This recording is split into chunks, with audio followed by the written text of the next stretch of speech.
So yun, dating gawin mga kababayan. Good morning everyone. Good morning everybody. Good morning Boss Jerry. Sir Limel. Kailan yung huling dalaw nyo, boss? Ba't may rehas dyan? Di ba bumabalik?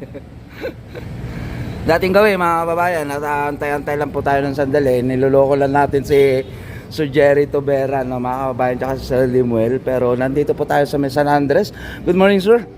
Yan, sa may San Andres Sports Complex, kung saan ay may gagaganaping event na mga kababayan ko ay ito'y pamamahagi ng TV at mga computer sa ating paaralan, no? Yung sabi ka ni Yorme kanina mga kababayan ko dito sa flag racing ceremony ay merong 100 mahigit mga kababayan ko na bibigyan ng gamit sa eskwela gaya ng tinatawag natin na TV, kasi nga smart na tayo mga kababayan ngayon, you know? Smart TV mga kababayan ko. Ayan, at ayan nga sa di umano ay kwalifikasyon ng education o kaya ng DepEd mga kababayan. Kailangan na ito dahil balintang balita yata mga kababayan. Yata kasi hindi natin mabigay na 100% pa itong balita.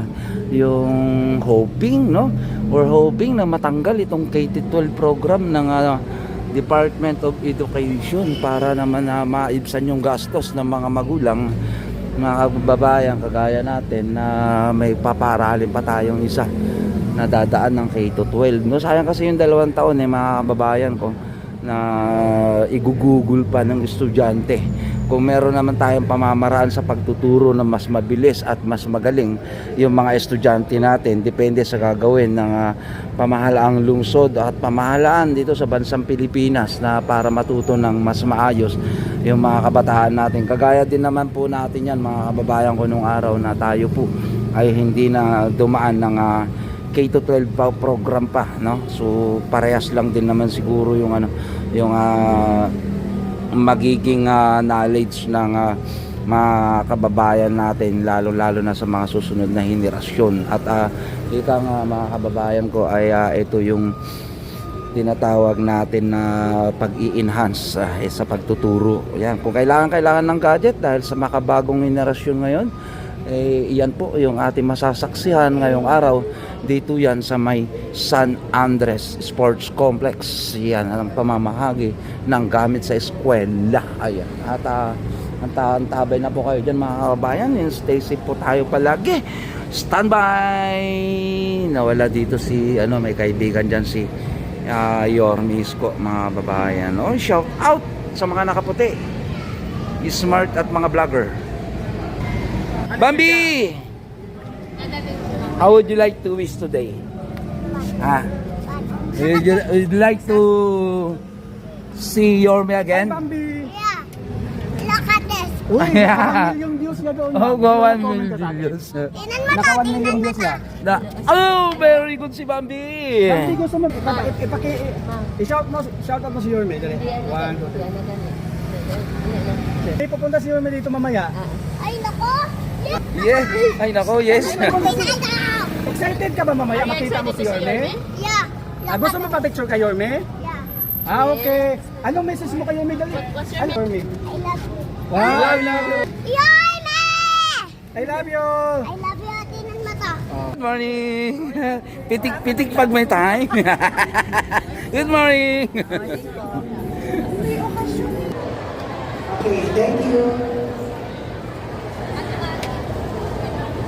Sir, parang ako. Ma-echo.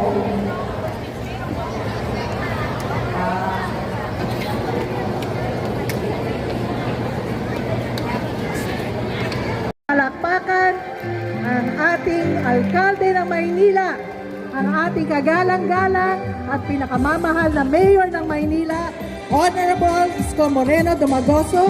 Kasama rin niya ang ating kagalang-galang na vice-alkalde ng Maynila, Honorable Chi Atienza. Magandang umaga po sa inyong lahat. Welcome to our historical turnover of TVs and laptops to SDO Manila Elementary Schools. Okay? Inaanyayahan ko po ang lahat na tumayo upang ipakita ang ating pagmamahal at paggalang sa bayan. Ito ay pangungunahan ni Ember Elizabeth Gray, Krishlyn Laylay, Rosandra Harillo, and Heidi Zapata.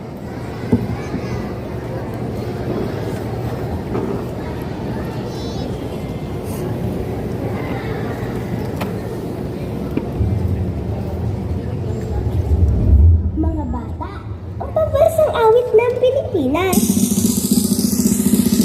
Bayang magiliw, pelas ng silanganan, alad ng puso, sa dibdib mo'y buhay, lupang hinirang, tuyan ka ng magiting, sa manulupig, di ka pasisiin, sa dagat at bundok, sa simoy at sa langit mo bukaw, may dilag ang tulang at awit sa paglayang minamahal, at mo'y tagumpay na naniningin, at araw at kailan, may di magdidilim, lupa ng araw ng luwal, hatid pagsinta, buhay ay langit sa piling ko.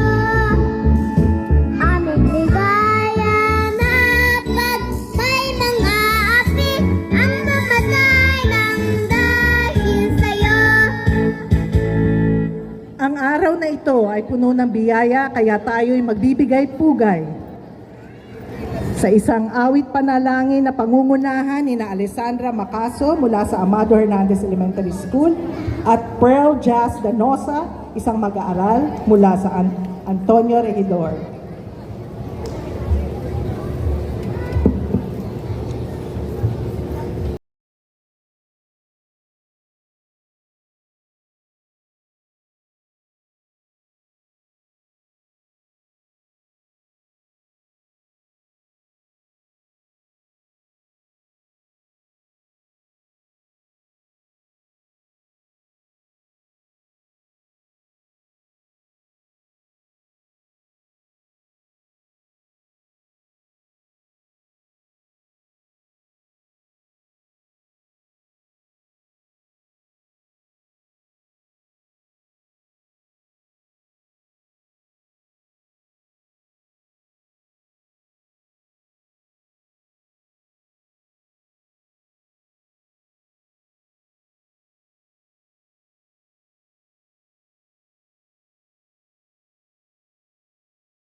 Ngayon naman po ay alamin natin kung ano ang layunin at kahalagahan ng programang ito. Bigyan po natin ng masigabong palakpakan ang ating pagbahagi ng Statement of Purpose. Walang iba kundi ang ating Officer in Charge, Schools Division Superintendent, Dr. Nerissa Lumeda. Thank you po. Isang malakas na palakpak para po sa ating Mayor at Vice Mayor. The Honorable City Mayor Isko Moreno Domagoso, Honorable Vice Mayor Chia Tienza, Honorable our Education Counselor, Honorable Joaquin Domagoso, City Officials and Personnel, SDO Manila Family na binubuo po ng supervisors, principals, kinder teachers. Nasaan ang mga kinder teachers? Palakpak naman dyan! Ang atin pong mga kinder students, ang cute po, of course, ang atin pong mga parents. Ayan, nandyan din po sila. Good morning po sa inyong lahat. If I may quote the city mayor this morning, he said, "Today is day 0. Isang panimula po para sa pagbabago ng lungsod sa pamamagitan ng mga TV,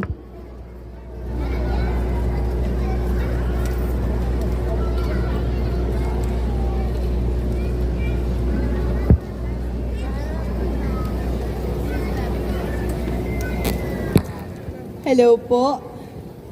Okay na po. Ayan. Sa Hello, mic test. Natetense po ang aking microphone. Hindi, excited lang. Sa pamamagitan ng mga TV at mga laptops pong ito, tuturuan natin ang ating mga kinder students ng phonemic at phonological awareness. Ito po ang maghahanda sa kanila upang mabilis na makabasa po sa grade 1. In fact, Mayor, ngayon po ang ating mga kinder ay marami na po ang marunong ng magbasa. Di ba mga nanay, salamat po sa inyong mga tulong. Ang Maynila po ay nasa gitna na po ng ranking ngayon when it comes to student performance. Sa atin pong exams like Carla, RMA, TOEFAS, wala na po sa dulo ang Maynila. Ngunit last Friday po, lumabas ang isa pang result ng National Achievement Test for Grade 6. Tayo po ay rank. Ngunit, ikinararangal po natin dahil po sa for 2025, umangat po tayo ng 2 steps. Sa loob lamang po ng almost 2 years, isang makatotohanan po itong pag-angat. Bakit po? Ang grade 6 po natin na nag-exam ay 21,196. Ito po ay actually buong population na ng ibang division. Pero ito, grade 6 pa lang sa Maynila. So ito po, ang pag-angat natin ito, ang ating magiging inspirasyon upang sa mga susunod na National Achievement Test, magkakaroon po ng patas na laban ang Maynila. Ang kinder pong ito, ngayong school year na ito, ay patatatagin natin sa pagbasa para po pagdating nila ng grade 3, we shall strictly implement DepEd's policy na no read, no pass policy. Kaya po, sa lahat ng bumubuo ng ating 72 public elementary schools, Maynila, ngayon ang simula. Salamat po. Maraming salamat, Dr. Lumeda. Ngayon naman, pasiglayin natin ang San Andres Sports Complex. Narito na po ang mga Buttercup dancers ng Isabelo de los Reyes Elementary School at saka Opalite and Dying Inside, Yorme, Dying Inside, P. Gomez Elementary School Kinder Dancers. Alright, kung gusto niyo sumaya, pwedeng makisayaw.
hindi ka ako mahulog sa ordo.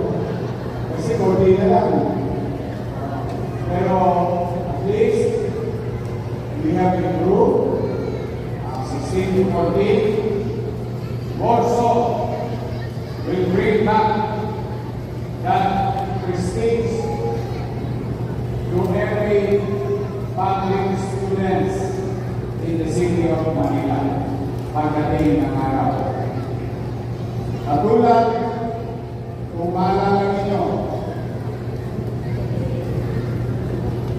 mga 4 at 5 taon na nalilipas nung ako'y inyong inanalo bilang mayor ng first term ko.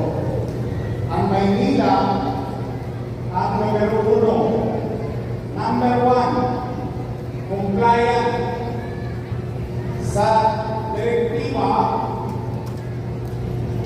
ng Secretary of Education to convert from face-to-face to online learning, giving those to our students and our teachers.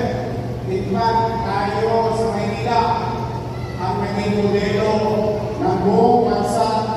Even the Secretary herself told everyone kung anong ginawa na may laptop ang teacher sa Maynila at mayroong tablet ng estudyante gawin sa buong bansa.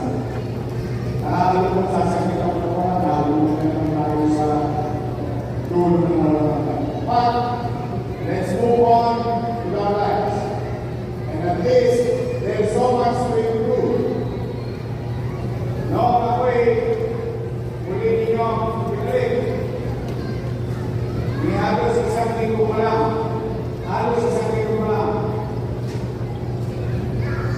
Nagtagdag na kami ako ng school board meeting. At ikinuwento sa akin ng SEO ni Superintendent Loreda, hindi lang ng PSEA,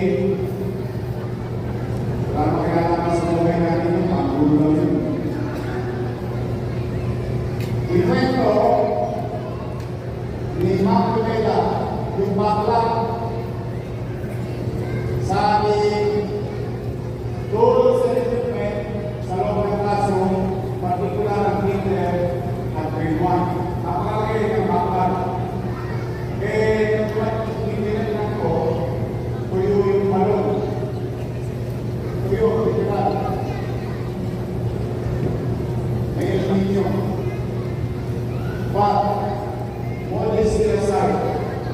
What is the your school board that day alone, na ang ginawa ko, ang mga unnecessary expenses, yung mga kalamuti na ang mabubusog na naman ay mata ng sino mga makakakita. Lahat yun, isinansabi ko. Binago, inuwa lahat yung mga unnecessary expenses. And we converted it into 143 million to equip our teachers and our classroom today that we are doing. So this is just a simple fiscal management. So if you know your priority, if you know what is important in spite of limited resources, one way or another, baka sa susunod, lahat naman ng grade 1 na. Kaya walang po. Kaya, ulit sa inyo, ito, magpupusihin ng inyong pamahalaan ng Luzon. Ulit-ulit ito pasensya na kayo. Kanina pa mahinig ang tulong na sa MPSA na yan. I'm sorry, we have nothing to do with you. Kung kayo maniniwala, ipinaglalaban nila yung karapatan ng mga guro, hindi totoo yun. Ginagawa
pa rin ang bumuho ng tapuan. But, yet again, I have to be fair. It is a privilege that we created. Of many members of the Sangguniang Pangkonsol came up with an idea to provide at least 40 man lang ng financial assistance sa ating mga group nung ako'y musika, nung ako'y may sweldo.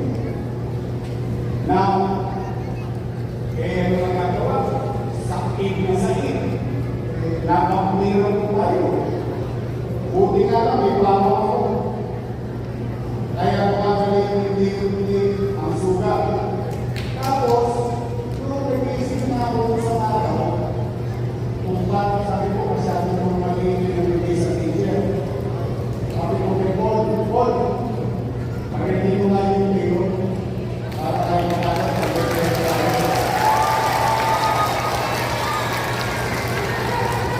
I swear to God, this is what transpired. Without knowing it, sabi ko, pag-hindi mo ng video, para susunod natin ang problema at kailangan. Kasi matalaw na yun eh. Tama ba? 100 plus is full. Initahan mo. 100 plus. Para pag may sabi na, nangyang ka na lang. Wala ka na lang. Tapos mamamataman ko sa chat group ng mga teacher. Ipagkala natin, kunin natin 110 million pesos. Idinimanda natin sila pag hindi ka natin nilaya para sa teacher. Wow! Ito. Marami talaga mga kalilong yung mag-iisip. Pagbigay na, pupunta sa gitna. Dahil sa amin, kaya inanubayan. Dahil sa gobyerno, kaya inanuba. At pinagkakimala ng taxpayer ng lungsod ng Manila. Kaya kayo, alam niyo, kaya kayo magsasabi ng inyong mga sabi ko, lahat tayo galit. Huwag kayo magdala. There is no way of our government of one organization alone with the situation. Galit tayo. Gusto natin makapanagot silang lahat. Gusto nyo makapagawa, pwede yung klaso ng 3 taon. Isa Manila, libo-libong klaso, 2 taon nagawa. So the point is, instead, nasa toxic tayo muna, let's get out of that. Harapin natin, ilutugan natin yan. Huwag natin itibig balikat. Katangin natin, kakabayan natin ang kamay natin, ang nagkaya natin yung natin. Basta umasa kayo. Ayun, ang mga magulang, ang nagkakaroon ko, mga bro, yung mga bata, naaalala nyo yan. Always remember this. Slow aside kayo. Slow aside kayo. Ang aasahan nyo, then, we can. Again, minimum basic needs. Ano yun? Education, healthcare, housing, and jobs. So, makikita niyo, kung ang pie ay malaki, kung ang pie ay ganito maliit, it doesn't matter. Kasi malaking portion mo ay pupuhunan natin ang MBM. Education, healthcare, housing, and jobs. Minimum basic needs. Magpapataas ng antas ng kalayuan ng iyong mamamayan. Kung nakikita niyo nga pala ng rate, ano lang yan? Paging. Pagmasarap ang tunay na regalo, huwag tayong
appreciation of your city government and giving added value to each and every teacher, institution, educational institution.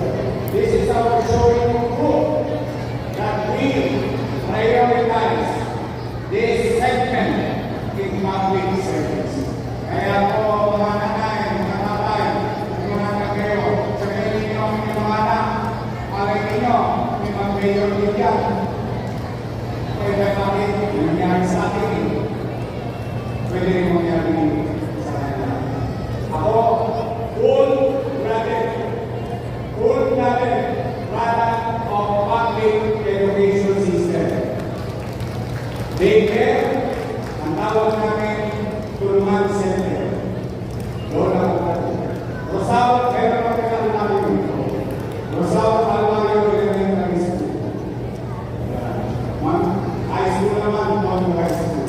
So, sa mga to, ayo, yung pag-isip ka na sa staff mo, kung gagaling ka ng Venezuela, sasakay ka ng mga metro, papuntang Divisoria, papasok sa Manila, kung galing ka sa Manlaan, sasakay ka ng jeep, sa walang ka ng diretso pumasok sa Manila, galing ka ng Cavite, huli na ngayon, may happy ka, sana all.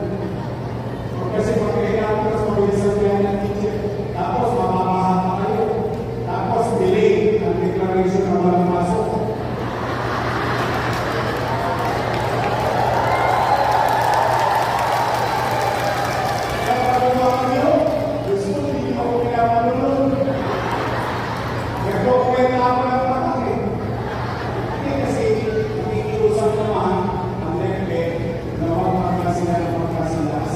Masyado nang natasado yung syllabus. Walang time na apektuhan yung pag-aaral ng mga bata. But then again, alam ko na pagkabyo, sira lahat ang essentials nyo. Pagkakaroon na, wala na rin wala magawa. Ubus lahat ang essentials mo sa kanyang asya. Hindi ba makalalim? Kaya I know how vital it is for you just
na